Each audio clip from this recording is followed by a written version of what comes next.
지난 어린이날 새벽에 어린 10대 2명이 극단적 선택을 하려다가 미수에 그친 일이 있었습니다. 이 두 사람은 우울증 갤러리에서 만났다고 하는데요. 지난달에 있었던 강남에서 벌어졌던 투신 사건과 비슷한 상황입니다. 우울증 갤러리 뭐가 문제인지 이수정 경기대 범죄심리학과 교수와 이야기 나눠보겠습니다. 안녕하세요. 네, 안녕하세요. 네. 이 우울증 갤러리란 단어가 요즘 언론에 많이 보도가 되는데 네. 이 지난 어린이날 새벽에 있었던 그 10대 2명의 극단적인 선택, 미수, 다행히 구조는 됐죠. 지난번에 있었던 강남 투신 사건과 거의 비슷합니다. SNS에 생중계한 것도 비슷하고요. 네. 우울증 갤러리에서 만난 것도 비슷하고 네. 극단적 선택을 시도한 것도 비슷하고 이 우울증 갤러리의 가장 큰 문제, 이건 뭐라고 보시나요? 이제 한 몇 가지 문제를 지적을 할 수 있을 텐데요. 네. 일단은 지금 우울증이나 조울증으로 이제 검색을 해서 지금 이런 식의 자신의 문제를 털어놓고 싶어 하는 여러 이제 사람들이 글을 올리는 게시판, 그리고는 그런 이제 우울증이나 조울증 키워드로 취약한 사람들, 정신적인 이제 문제를 갖고 있는 사람들이 모인다라는 소문 때문에 그들을 또 먹잇감으로 노리는 범죄를 목적으로 한 사람들도 그 안에는 꽤 많이 있는 걸로 보이고요. 네. 그러다 보니까 이게 이제 제2의 N번방이 아니냐 이런 생각을 할 수밖에 없는 게 사실 제2의 N번방이요? 네, 이제 참여하는 자들이 실제 상담을 할 수 있는 사람들과 내담자가 아니라 네. 치료자와 환자가 아니라 사실은 지금 이들이 취약하기 때문에 아무래도 여러 가지 위험에 쉽게 노출이 되는 그 약점을 이용을 해가지고 그들을 또 착취하려는 여러 가지 목적에서 그래서 이제 들어온 사람들까지 아주 엉망진창으로 운영이 되는 그런 이제 상황이고요. 그리고는 지금 이렇게 상담을 하는 10대 여학생들 중에 사실은 지금 이미 피해를 입은 2차 어떤 피해에 노출된 이런 이제 친구들이 꽤 많은 것으로 보이는데 그들이 특히 피해를 많이 입은 범죄들이 이제 소위 불법 영상물들 그런 것들이 이제 주요 피해의 경로가 되는 것으로 알려져 있고요. 문제는 그런 식으로 본인의 사생활을 어릴 때부터 계속 남에게 직접적인 강요 또는 간접적인 강요를 통해 가지고 노출을 시킨 이 10대들 그 입장에서 보면 이렇게 본인의 극단적인 어떤 시도 여러 가지 자살 시도 영상 같은 것도 많이 올라와 있거든요. 그렇기 때문에 그런 영상들을 계속 노출하고 생산하고 이런 것들은 아이들 입장에서 보면 피해자들 입장에서 보면 그게 특이하게도 어떻게 보면 특별한 일은 아닐 수도 있다. 왜냐하면 일상의 전부 영상으로 찍어서 노출이 되고 있기 때문에. 네. 자, 하나씩 좀 짚어볼게요. 일단 우울증 갤러리에 어린 학생들이 들어가는 건 본인이 뭐라고 그럴까요? 고통이나 본인이 겪고 있는 아픔 이런 것들을 공유하는 사람들을 찾기 위해서 거기 들어가는 건가요? 그렇죠. 아무래도 이제 본인이 어떤 우울한 기분을 느끼면 이 우울증이나 기분 장애인 10대들은 특히 누군가와 본인이 이야기를 나누고 싶어 하거든요. 근데 문제는 그들의 어떤 니즈를 해소를 할 수 있는 방안이 이제 거의 대부분 오프라인에서는 이제 장소들이 다 있죠. 정신과를 그렇죠. 가면 되고 또 청소년 상담 복지센터가 있고 1366인가 이런 이제 1388이네요. 1388이라는 어떤 전화도 있고 사실은 그들이 상담을 받을 수 있는 앱 사이트도 있고 그런데 문제는 뭐냐면 그런 이제 공식적인 채널은 어떻게 보면 기성세대 기준으로 만들어진 거예요. 이 니즈가 있는 애들에게 서비스를 제공하겠다. 문제는 이들은 온라인 속에서 소위 다크웹 속에 있는데 그들의 니즈를 해소할 수 있는 서비스는 다크웹 속에는 사실 없는 거예요.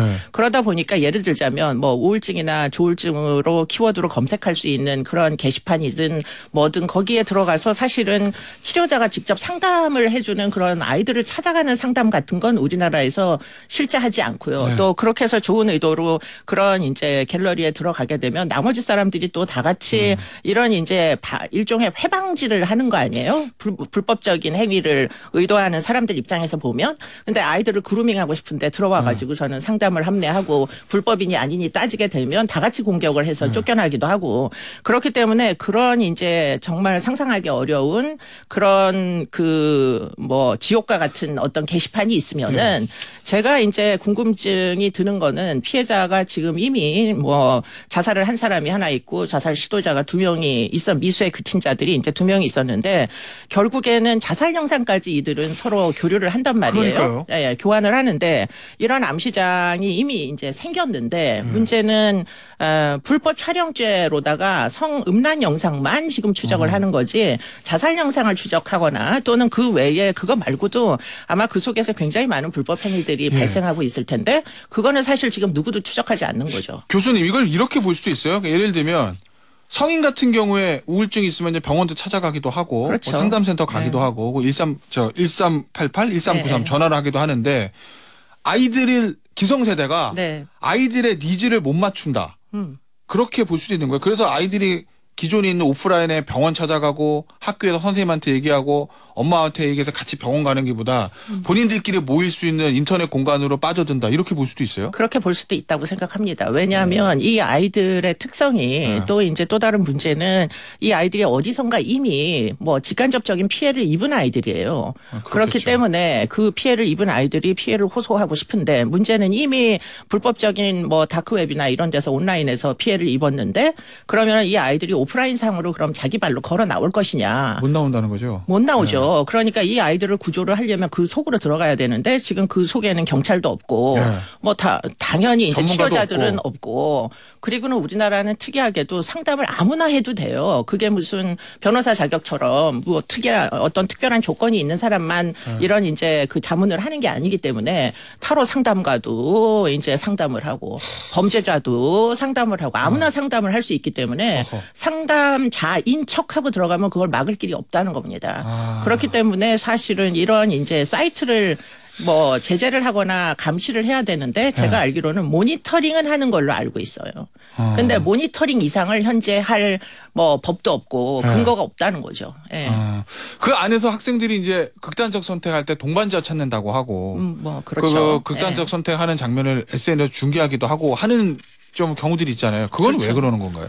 그거는 이미 자신의 프라이버시를 모두 공유했던 애들이에요. 그 안에서는? 그렇죠. 불법 영상까지 자신의 그 뭐 성적인 그런 사적인 정보까지 다 노출시키고 그게 소비되는 경로를 이미 경험했던 그게 피해의 핵심이고 그렇기 때문에 지금 그 끝에 자해 영상이나 이런 것들을 공유해 본 애들이 결국 지금 이렇게 투신을 하거나 이런 쪽으로 흘러가는 것이기 때문에 이게 어느 날 갑자기 멀쩡하든 학교 다니던 애가 투신을 하는 게 아니고요. 피해가 누적돼서 결국 결과적으로 이런 영상까지 남겨놨는데 문제는 그 영상을 또 소비한다는 거예요. 그렇기 때문에 이런 어떤 온라인 문화에 대응을 하려면 현재 기존에 하던 방식과는 굉장히 다른 방식의 수사나 법제가 필요하다 이런 생각을 하게 되는 거죠. 그럼 지금 경찰의 대응은 문제가 있다 이렇게 보시는 거죠? 경찰의 대응은 무슨 인명피해가 있어야 수사를 하는 거 아닌가요? 그래서 현장에 있었던 뭐 남자가 한 명이 이제 쫓아다녔다고 합니다. 그 사람 입건을 하는데 사실 그치고 입건을 해봤자 기껏해야 자살 뭐 내버려 둔 거 자살하는 거 방조한 그걸로는 사실 엄벌하기도 어렵고 법도 사실 없어요. 근데 실제로 게시판에 일어나는 일들을 보면 다 강요하거든요. 죽으라는 거를 강요한단 말이에요. 게시판의 내용들을 보면. 그렇죠. 그럼 그거는 사실 간접적인 살인과 진배 없고 죽을 것을 예고하니까 다 뭐 도와줘야 되는 상황인 걸 뻔히 알면서도 내팽개쳐 놓고 영상을 소비하면서 결국 죽기에 이르게 만드는 거니까 그게 전부 범죄여야지 정상인데 지금 그런 부분에 대해서는 자살 정보에 대해서는 처벌할 수가 있는데 이건 또 자살 정보하고는 또 좀 다른 거예요. 게시판 글이기 때문에. 그렇기 때문에 지금 처벌할 수 있는 규정이 명확하지가 않습니다. 앞서 제2의 N번방과 비슷하다라는 얘기도 좀 하신 것 같은데 하셨는데 그 안에서 일종의 그루밍 성범죄 이런 것들도 많이 일어난다고 보시나요? 무지하게 많이 일어날 걸로 추정돼요. 대부분 이제 10대 아이들에게 이제 뭐 10대 아이들의 가장 큰 특징은 뭐가 위험한지 잘 모르는 거예요. 그렇기 때문에 우리는 지금 이렇게 도와주겠다라는 누군가가 제안을 하면 마지막 순간에 내가 입회를 해줄게. 뭐 이렇게 얘기하면 그게 굉장히 진실이 아니고 진정성 있는 의지가 아닐 수 있다라는 걸 의심하는데 문제는 아이들은 알 수가 없으니까 어차피 나의 인생이 망가졌다고 생각하는 아이들 입장에서는 누구든 손을 잡고 싶어 하는데 문제는 우리나라의 이제 이런 우울증에 대한 치료는 대부분 약물 치료로만 이제 진행이 돼요.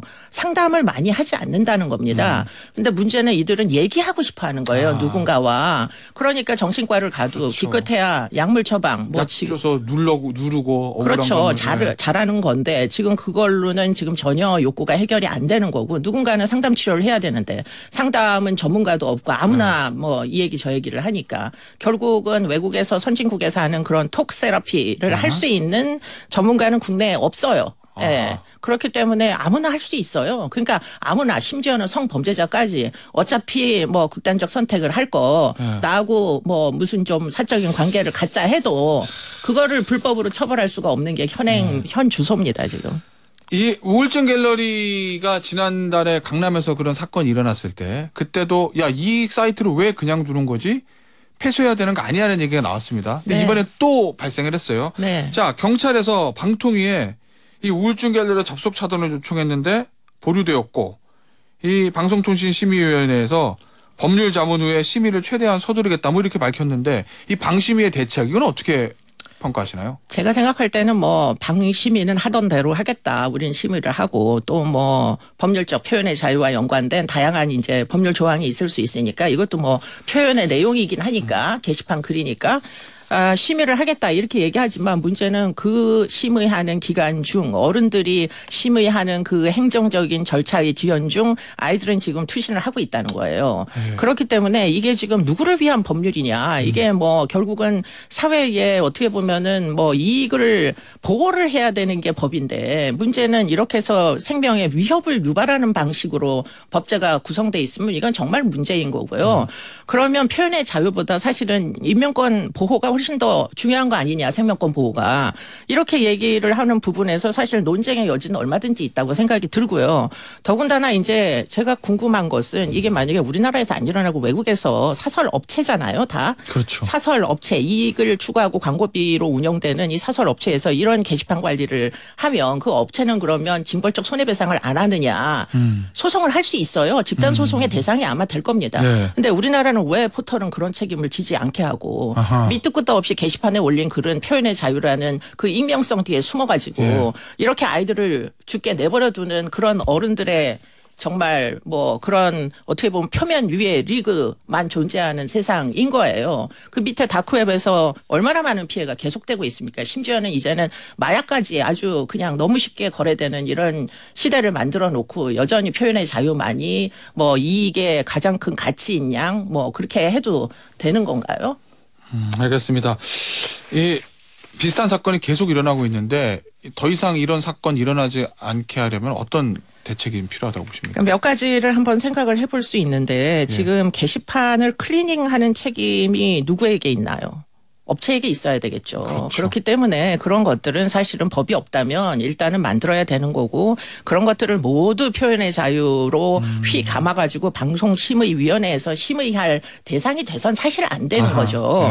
그러니까 모니터링만 하지 말고 그럼 뛰어들어가지고 이런 이상한 불법 행위들이 일어나는데 그러면 법제가 없으면 법을 만들고 경찰은 당연히 들어가서 함정수사해야 되는 거 아닌가요? 더군다나 아이들이 그런 온라인으로 밖에는 니즈를 해소할 수 없으면 이거는 지금 국가 자격제도 이 밥그릇 싸움 할 수밖에 없는 거고 기존의 서비스로 커버되지 않는 새로운 니즈가 발생하면 그 니즈에 대한 서비스가 뭐 정부 기관에서는 사실 고민해야 되는 문제 아닌가 싶어요. 10대, 20대 자살률이 지금 증가하고 있습니다. 뭐 노년 자살률은 감소하는 데 비해서 복지부의 노력으로 노년 자살률은 현저히 감소했어요. 근데 10대, 20대 코로나 3년을 거치면서 무지하게 자살률이 지금 급속히 늘고 있어요. 그 부분에 대해서 해결해 주지 않으면은 그러면은 사실은 출생률은 당연히 떨어질 수밖에 없겠죠. 네. 알겠습니다. 마지막으로 하나만 더 여쭐게요. 우울증 앓고 계신 분들이 지금 너무나 많은 것 같은데 네. 이분들께 한 말씀 해주신다면. 제발 이 정부의 공식적인 채널을 이용을 해가지고 상담을 좀 의뢰를 해주셨으면 좋겠고요. 전화번호 다시 알려드리겠습니다. 자살 예방 상담 전화는 1393이고요. 아이들 청소년들은 1388로 꼭 전화해 주세요. 그리고는 뭐 이 관련 기관에서는 좀 이렇게 로그인 안 하고 좀 들어가서 뭐 상담할 수 있게 좀 게시판을 공개 게시판으로 좀 쉽게 아이들이 접근할 수 있게 그렇게 좀 해주시면 좋겠습니다. 알겠습니다. 모바일 상담, 청소년 같은 경우 모바일 상담도 있다고 합니다. 다 들어줄게 어플 또는 카카오톡 등에서 상담받을 수도 있으니까 마음에 어려움이 있으신 분들, 고통 있으신 분들은 꼭 상담 받아보시길 바랍니다. 오늘 여기까지 듣도록 하겠습니다. 지금까지 이수정 경기대 범죄심리학과 교수였습니다. 감사합니다. 네, 고맙습니다.